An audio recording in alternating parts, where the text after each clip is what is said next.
इस्लाम के पैगंबर की पैदाइश का देश सऊदी अरब ने रमजान में ये ऐलान किया है कि अब उसका देश भी ब्यूटी कॉन्टेस्ट में हिस्सा लेगा। ये 2030 तक देश की इकोनॉमी को डाइवर्सिफाई करने का हिस्सा है, जिसका सीधा सा मतलब होता है कि अब सऊदी अरब की अर्थव्यवस्था ऑयल डिपेंडेंट नहीं रह जाएगी। इकोनॉमी को और सेक्टरों के लिए भी ओपन किया जाएगा। इकोनॉमी को डाइवर्सिफाई करना, अदर सेक्टर को ओपन करना तो ठीक है, पर इस पाक देश में बेहयाई को फैलाना कितना सही है, आइए इस पर बात करते हैं। अस्सलामुअलैकुम व्यूअर्स, कमेंट में वालेकुम अस्सलाम जरूर लिखिएगा। प्रिंस मोहम्मद बिन सलमान ने जब से प्रिंस की कुर्सी संभाली है, तब से उनके फैसले सऊदी अरब में बवाल की वजह बने हुए हैं। उनके द्वारा लिए गए फैसले देश को बेहयाई की तरफ लेके जा रहे हैं। प्रिंस MBS सऊदी अरब को UAE और कतर से कम्पीट करवाना चाह रहे हैं। वो चाहते हैं कि सऊदी अरब भी टूरिस्ट के लिए ओपन हो जाए, जहां उनको वो सब करने की आजादी हो जो उनको वेस्ट कंट्रीज में अवेलेबल होती है। सऊदी प्रिंस MBS के फैसले की कुछ लोग तारीफ करते हैं और कुछ लोग उनके अगेंस्ट बोलते हैं। MBS का सबसे पहला फैसला औरतों को ड्राइविंग करने देने का था, जिसकी बहुत तारीफ हुई थी। तब लोगों ने कहा था कि ये प्रिंस MBS का सऊदी अरब है, अब हम भी वेस्ट की तरफ बढ़ रहे हैं। फिर प्रिंस मोहम्मद बिन सलमान ने देश भर में मूवी थिएटर खोलने का ऐलान किया था। आज की डेट में सऊदी अरब में काफी तादाद में सिनेमा थिएटर खुल चुके हैं। बॉलीवुड और हॉलीवुड के कई सारे आर्टिस्ट ने प्रिंस MBS के बुलावे पर सऊदी अरब जाकर अपनी स्टेज परफॉर्मेंस भी दी थी, जिसको लेकर पूरी दुनिया में काफी बवाल हुआ था कि एक तरफ तो गजा में लोग युद्ध से मर रहे हैं और सऊदी प्रिंस अपने देश में नाच गाने करवा रहे हैं। ये सब काफी नहीं था तो सऊदी अरब का, या मैं यूँ कहूँ कि मोहम्मद बिन सलमान का नया फरमान था कि अब सऊदी अरब में भी शराब की दुकानें खुलेगी और फॉरेन डिप्लोमेट जितनी चाहे उतनी शराब खरीद सकते हैं। मक्का और मदीना जैसे पाक शहरों वाले देश में शराब का मिलना और बिकना ये कभी किसी ने सोचा भी नहीं था।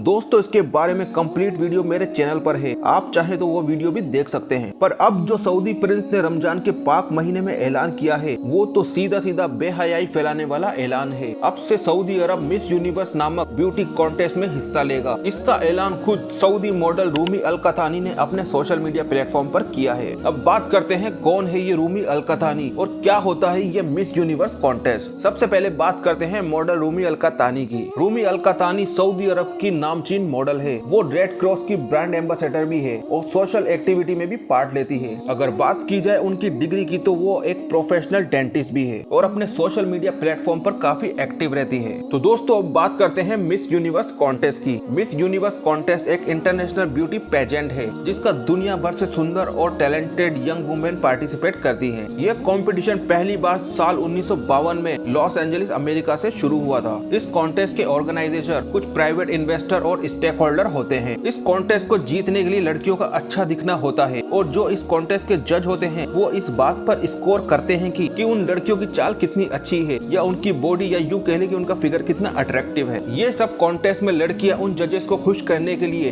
बॉडी टाइट कपड़े पहनती है या बिकनी या ऐसे कपड़े जो कि ज्यादा से ज्यादा उनके शरीर की नुमाइश कर सके। सऊदी अरब में जहां बिना बुर्के के घर से बाहर निकलना भी लड़कियों के लिए अच्छा नहीं समझा जाता था, अब उस देश की लड़कियां बिकनी कॉन्टेस्ट में हिस्सा ले रही है। इस कॉन्टेस्ट में सबको अपने अपने देश का झंडा कैरी करना होता है, पर अब सऊदी की मॉडल कलमा लिखे सऊदी अरब का झंडा कैरी करेगी, जो कि ये बहुत बड़ी बेहुरमती होगी। सऊदी अरब फुहड़ता की सारी हदें पार करता जा रहा है। इन सब से भले ही सऊदी अरब की इकोनॉमी में चंद लाख डॉलर बढ़ जाएं, पर फिर भी ये सब बेहयाई वाले कॉन्टेस्ट कितने सही है। आपको क्या लगता है, क्या सऊदी प्रिंस का यह फैसला कितना सही और कितना गलत है? आप लोग मुझे कमेंट करके जरूर बताएं। फिर मिलेंगे एक नए वीडियो में एक नए टॉपिक के साथ, तब तक जज़ाकल्लाह खैर।